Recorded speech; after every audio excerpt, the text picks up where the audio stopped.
Election के दौरान national conference के मैनिफेस्टो में कई ऐसे वायदे थे जिसको लेके जिस तरह सबसे बड़ा रिजर्वेशंस का था, और भी कई ऐसे थे जिस पे बात की जाए। और इस समय मेरे साथ शेख बशीर साहब हैं, प्रोविजनल सेक्रेटरी नेशनल कॉन्फ्रेंस, और इस पे आज हम बात करेंगे कि जो एमपी साहब हैं, मेहदी साहब, उनके द्वारा रिजर्वेशन को लेके जो कहा गया है कि हम सीएम के घर के सामने जो है वो प्रोटेस्ट करेंगे अगर रिजर्वेशन जल्द से जल्द ना मिली। उस पर उमर साहब का भी बयान आया, और भी कई ऐसे इश्यूज़ हैं जिस पे हम बात करेंगे। सर पहले रिजर्वेशन की बात करते हैं, क्या पूरा कब तक हो सकता है कि ये चीज़ें जो सोल्यूशन हल हो? नेशनल कॉन्फ्रेंस ने जब इलेक्शन मैनिफेस्टो बनाया तो उसमें एक आइटम ये रखी गई कि जो रिजर्वेशन पॉलिसी है इसको रिव्यू किया जाएगा। उस रिव्यू का मतलब ये है कि भाई ऑल ओवर इंडिया रिजर्वेशन के रूल्स और ज़ाब्ते जो हैं, क्योंकि ये रिजर्वेशन जो बनाई गई ये ब्यूरोक्रेटिक सेटअप ने बनाई, अफसरों ने बनाई, और उसमें इलेक्टेड लोगों का कोई रोल नहीं था। बहरहाल रिजर्वेशन हुई, और रिजर्वेशन में यह हुआ कि यहाँ जम्मू कश्मीर में 20% रिजर्वेशन जो थी वो रिज़र्व बैकवर्ड एरियाज़ को थी, उसको कट करके 10% किया गया। इसी तरह गुज्जर बरादरी को 10% रिजर्वेशन थी, उसके साथ पहाड़ी जोड़ा गया, 10% उनको दिया गया। कहीं इधर से तोड़ा उधर से जोड़ा। तो उमर साहब ने ये कहा कि चूँकि लोगों की जब इलेक्टेड गवर्नमेंट आएगी तो इस रिजर्वेशन पॉलिसी को थोड़ा सा हम रिव्यू करेंगे जी।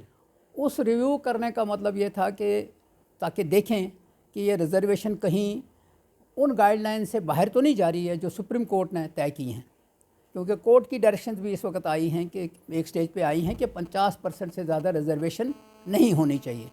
तो बहरहाल अब चूँकि ये इशू आया है तो इस इशू में आगा रहुल्ला साहब ने डेडलाइन मुकर्रर की थी कि अगर इस स्टेज तक नहीं हुआ तो बाज़ाब्ता तौर पे प्रोटेस्ट भी किया जा सकता है।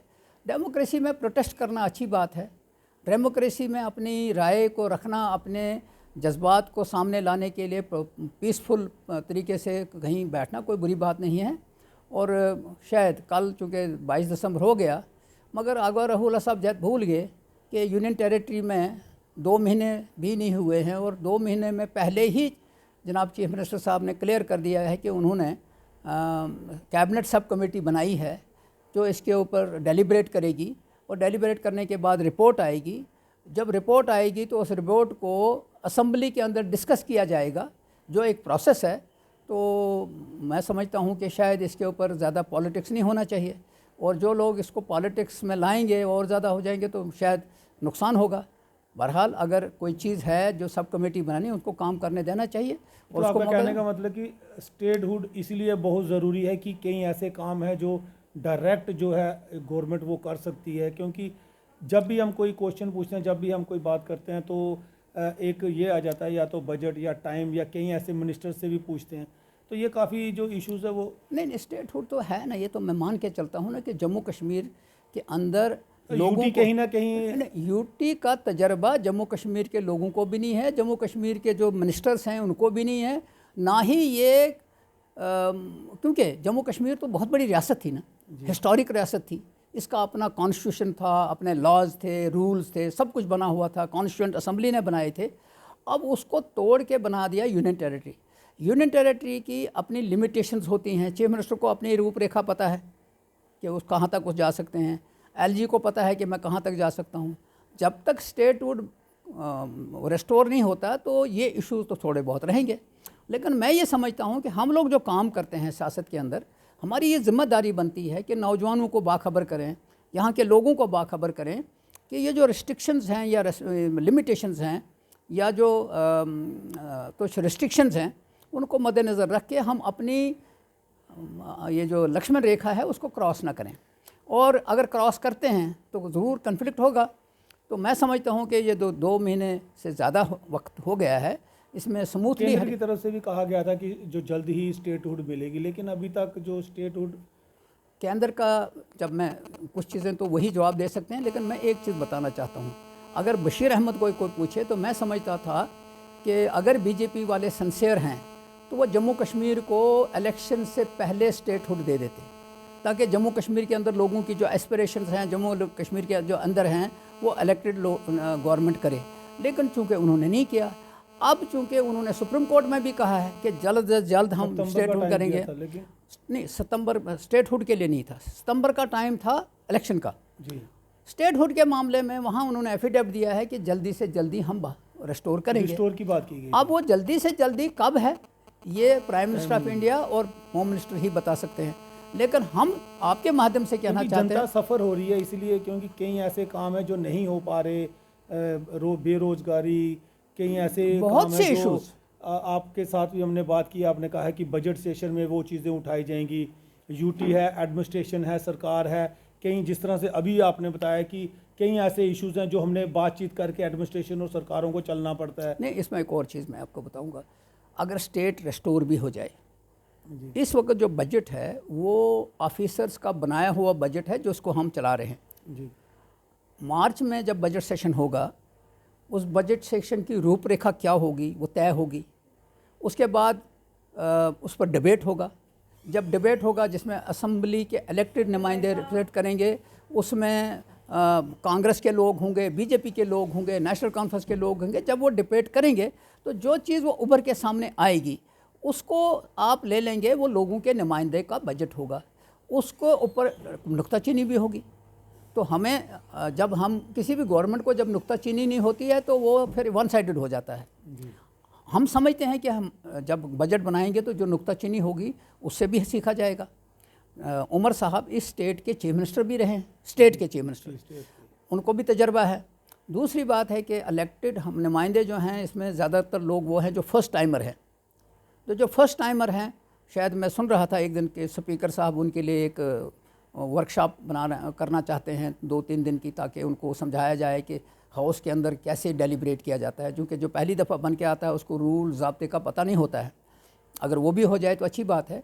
और एमएलएस का सही काम होता है लोगों के इश्यूज़ को असेंबली में उभारना, और असेंबली में जब वो उभारते हैं तो उससे ज़ाहिर है कि लोगों को भी खुशी होती है कि हमारे नुमाइंदे वहाँ बात कर रहे हैं।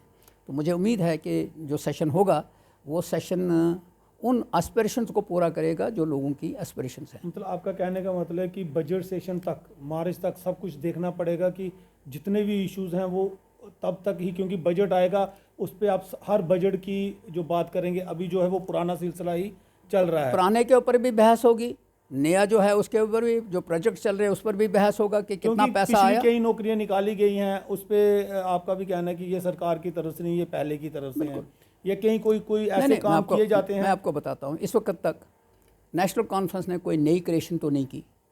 नेशनल कॉन्फ्रेंस की 2 महीने में जो हुकूमत थी, हमने तो जो पोस्टें यहाँ बैकलॉग पड़ा हुआ था, मिसाल के लेक्चरर्स की पोस्टें थी तो उनको एडवर्टाइज़ किया। ये जो पैरामेडिकल स्टाफ की पोस्टें तो कर रहे हैं। हाँ, नहीं वो फार्म भर रहे हैं लोग। पैरामेडिकल स्टाफ के लिए जो फार्म थे वो 13 तक भरने, उसकी डेट 20 तक एक्सटेंड हो गई है। अब 20 ख़त्म हो गई है लास्ट डेट, अब उसका प्रोसेस शुरू हो जाएगा कि इनको सेलेक्ट कैसे करना है। ये सारे लोग देख रहे हैं इस गवर्नमेंट की तरफ कि कैसे करेंगे। बिल्कुल। लेक्चरर्स के मामले में भी आप पिछली दफ़ा जब हम मिले थे तो आपने क्वेश्चन किया था, उस पर जो लोग एहतजाज कर रहे थे बच्चे कि भाई ये जी, मैंने आपको भी सुनाया था कि ये तो हमने क्रिएट नहीं की हैं, ये तो वो पोस्टें हैं जो पड़ी हुई थी, वो जिस सब्जेक्ट की थी उन्हीं को हमने एडवर्टाइज़ किया।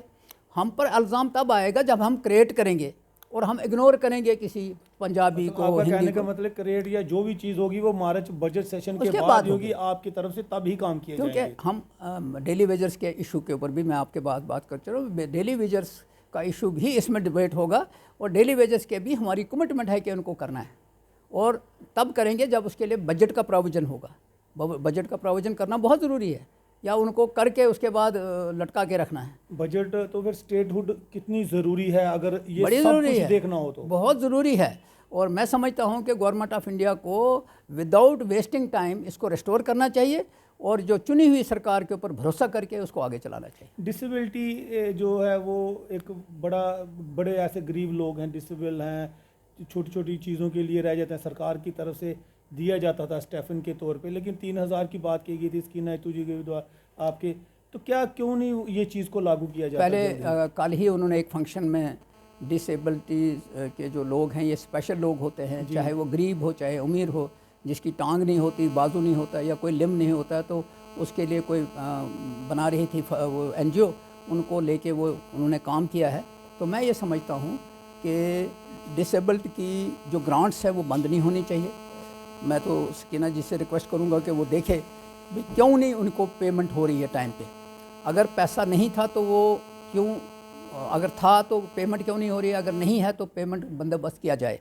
लेकिन मैंने यही कहा कि इसीलिए कि चूँकि 2 ही महीने हो गए हैं, अभी उनको भी नहीं मालूम है कि ये जो डिसेबल टोटल अमाउंट कितना था, कितना पे हुआ है। हाँ, हमारी कमिटमेंट है कि मार्च के बाद उनके लिए जो प्रोविज़न है वो ज़्यादा स्टाइफन देने का है, जो क्या नाम है, जो उनका अमाउंट है उसको बढ़ाया जाएगा, और वो कमिटमेंट है। अंबेडकर पर जिस तरह से जो कहा गया है उस पर आपका क्या कहना है? इंडिया गठबंधन जिस तरह प्रोटेस्ट, बड़ी बदकिस्मती बात है कि prime home minister of India ने डॉक्टर भीमराव अम्बेडकर के सामने के इशू के ऊपर ऐसी भाषा इस्तेमाल की जो अनफॉर्चुनेटली अनपार्लियामेंट्री है और एक लीडर के मतलब अच्छी नहीं है। अब अगर बात की है तो उसका सिंपल सा तरीका है सारी, लेकिन हठधर्मी है और इस इशू को वो आगे ले जा रहे हैं। तो मैं चाहता हूं कि हम हिंदुस्तान में रह रहे हैं कि किसी को भी अगर इससे तकलीफ़ होती है तो बाज़ाब्ता तौर पे होम मिनिस्टर को अब तो ये भी डिमांड होने लगी कि उसको रिज़ाइन करना चाहिए। मगर मैं समझता हूं कि डॉक्टर बी आर अम्बेडकर की फैमिलीज़ द्वारा भी कहा जा रहा है अब तो पूरे इंडिया के अंदर जो लोग हैं जो नॉन बीजेपी हैं वो समझते हैं अपमान है भीमराव अम्बेडकर का। जब ये समझा जा रहा है तो क्या फ़र्क पड़ता है होम मिनिस्टर को कि वो माफ़ी मांगे, उसको माफ़ी मांगनी चाहिए और ताकि सिस्टम चले। वो क्यों इसको एक इशू बना रहे हैं, क्यों ईगो का मसला बन रहा है? गलत बयानी की है उन्होंने, तो नेशनल कॉन्फ्रेंस भी यही चाहती है। हम भी चाहते हैं कि वो बाज़ाब्ता तौर पे इसको ये करे और ताकि ये जो इशू है ये ख़त्म हो जाए। उन्होंने अनपार्लियामेंट्री बात उनके मतलब की है, उनको माफ़ी मांगनी चाहिए। अब सबसे अहम बात है कि जनता के जितने भी इश्यूज़ हैं जम्मू कश्मीर के, या जिस तरह भी कोई भी इश्यूज़ अगर क्रिएट होता है तो आपका साफ साफ उनको क्या कहना है? क्या बजट तक इंतज़ार किया जाए, जितने भी चाहे रोज़गार हो या जो भी कोई ऐसा इशू या जो भी आपके द्वारा मैनिफेस्टो में रखा गया था या आपके द्वारा एनसी द्वारा बोला गया था कि हम आने वाले समय में अगर जीतते हैं तो ऐसा करेंगे? देखिए, पहली चीज़ ये है कि क्योंकि जो भी चीज़ होगी वो असेंबली में आप लोग ज़रूर उस पर उठाएंगे, वो मैनिफेस्टो में जो वायदे किए हैं। देखिए, हर एक चीज़ का एक टाइम लिमिट होती है। मैं नहीं दावा कर सकता हूँ कि मार्च के बाद सारे इशू ख़त्म हो जाएंगे। जी, मान के चलते हैं कि जितने इश्यूज़ हैं अगर हम सबको हैंडल करेंगे और मार्च के बाद कहेंगे तो कभी दुनिया के अंदर कोई इशू ख़त्म नहीं होते हैं। तो शुरुआत हो सकती है। एक इशू जो है अगर ख़त्म होगा तो दूसरा इशू बनता है। ये लाइफस्टाइल है हमारा। इश्यूज़ कभी 100% ख़त्म नहीं होते। हाँ, हमने जो वादे किए हैं इलेक्शन मैनिफेस्टो में उनको पूरा करने के लिए स्टेप बाय स्टेप चलेंगे। स्टेप बाय स्टेप चलने का मतलब है कि जिस वक्त हम मार्च का बजट पेश करेंगे तो उसमें जो राशन है 5 किलो से 10 किलो करना है, करेंगे। जो डिसेबिलिटीज़ है उनका देखेंगे, बल्कि जो ओल्ड एज पेंशन है वो नहीं पे हो रही है। हैरानगी की बात हो रही है कि ओल्ड एज पेंशन क्यों बंद है। मुझे भी डेली कोई ना कोई मिलता है और वो कहते हैं कि जी पेंशन हमारी आ नहीं रही है। क्यों नहीं आ रही है? गवर्नमेंट ऑफ इंडिया कहती थी जी पैसे की कोई कमी नहीं है, मोदी जी ने भी कहा जी पैसे की कोई, तो फिर समझते हैं डॉक्यूमेंटेशन भी सारी पूरी हुई है, डॉक्यूमेंटेशन भी हो गया है। मैं आपको बताता हूँ कि अगर डॉक्यूमेंटेशन मिसाल के तौर पे आपने 1 लाख का किया और 1,20,000 है, अगर वो 20,000 वाला कहेगा कि मुझे नहीं मिला तो हम मान सकते हैं कि 1 लाख का प्रोविज़न था, 20,000 का नहीं है। लेकिन यहाँ हर एक आदमी मिलता है, कहता है जी मिल ही नहीं रही जी। अच्छा, जब नहीं मिल रही है तो व्हाट इज़ द कन्फ्यूजन? हम इसको स्टडी करने की सरकार आगे रख रही है एडमिनिस्ट्रेशन के या जिनके साथ भी बात करके मसला सुल सके। सोशल वेलफेयर डिपार्टमेंट सकीना जी के पास है और बिल्कुल she is working on this and hope कि वो बाज़ाब्ता तौर पे इसके ऊपर आ जाएगी भाई क्यों है, क्योंकि अभी तो टाइम लगेगा इसको थोड़ा समझने में। आपने देखा होगा जनता उत्सुक है ना इस चीज़ के लिए, आप भी समझ सकते हैं। बड़े सालों के बाद सरकार बनी है। उमर साहब ने पहली क्या वो रिव्यू कमेटी ली पुंछ, दूसरी रिव्यू कमेटी ली सांबा। अब बाकी डिस्ट्रिक्टों के अंदर भी देखना है कि हमारे पास टोटल इस डिस्ट्रिक्ट के लिए बजट क्या था, कितना खर्च हुआ, कितने प्रोजेक्ट्स थे, क्या हुआ है। तो वो सारी चीज़ें कोई भी आदमी, आम आदमी या कोई बड़े इंटेलिजेंट आदमी भी जब सब समझेगा फिर वो बात करेगा कि भाई हमारे पास क्या है। जी, शुक्रिया बशीर साहब। और सब बातों का अगर हम निचोड़ निकालें तो मार्च में असेंबली बैठेगी, उसके बाद जो बजट सेशन होगा, बजट सेशन के बाद लेकिन जिस तरह से इन्होंने कहा है कि डिसेबिलिटी पेंशन होगी या जो रिजर्वेशंस की बात की गई थी या कई ऐसे इश्यूज हैं जिस पे लगातार इनका कहना है कि हम लोग बात कर रहे हैं, हमने जो मैनिफेस्टो दिया था या जो भी हमारे लोगों की तरफ से वायदे किए गए थे वो बराबर उसको हमने जो शुरुआत जरूर है आने वाले समय में वो कर देंगे, क्योंकि बजट सेशन बहुत ज़रूरी है। पहले ऑफिसरों की तरफ से बनाया गया था, अब सरकार बनाएगी, और जितने भी लोग ये चीज़ सोच रहे हैं कि जल्द से जल्द उनके जो इश्यूज हैं वो सॉल्व हो, और वो जल्द से जल्द होंगे, इनका कहना है। कमेंट राय जरूर रखिए जी। इसमें एक चीज़ है, अभी चीफ मिनिस्टर साहब प्री बजट डिस्कशन शुरू करेंगे। जी हाँ, वो असेंबली में बातचीत होगी। नहीं, प्री बजट अभी असेंबली से पहले जी चैम्बर से मिलेंगे, ट्रेडर से मिलेंगे। अभी रिसेंटली उन्होंने यहाँ सिविल सोसाइटी की मीटिंग बुलाई थी, तो इसलिए ये प्रोसेस है लोगों को समझने का। जम्मू के अंदर, कश्मीर के अंदर सिविल सोसाइटी की मीटिंग हुई थी, जम्मू के अंदर भी हुई, लेकिन जम्मू का मतलब सिर्फ जम्मू सिटी ही है, आसपास के लोग अभी नहीं हुए। तो चीफ मिनिस्टर सब कोशिश कर रहे हैं कि भाई इनके साथ भी बजट से पहले मतलब प्री बजट जम्मू कश्मीर के लोगों को लेके आप साथ चलाएंगे, ताकि कोशिश की जाए कि एक फुल प्रूफ सिस्टम बन जाए। चाहिए क्या, जनता को चाहिए क्या, सबसे अहम बात है, क्योंकि इनके द्वारा बार बार कहा जा रहा है कि जनता को जो चीज़ें ज़रूरत होंगी वो उनके साथ मिल के, उनके साथ प्री बजट मीटिंग करके उसके बाद जो है वो कार्य जो शुरू किए जाएंगे। कमेंट राय ज़रूर रखिएगा, ज़्यादा से ज़्यादा शेयर और चैनल को सब्सक्राइब कीजिए ताकि हायर अथॉरिटी तक आपकी आवाज़ को पहुंचाया जा सके। शुक्रिया, थैंक यू वेरी मच।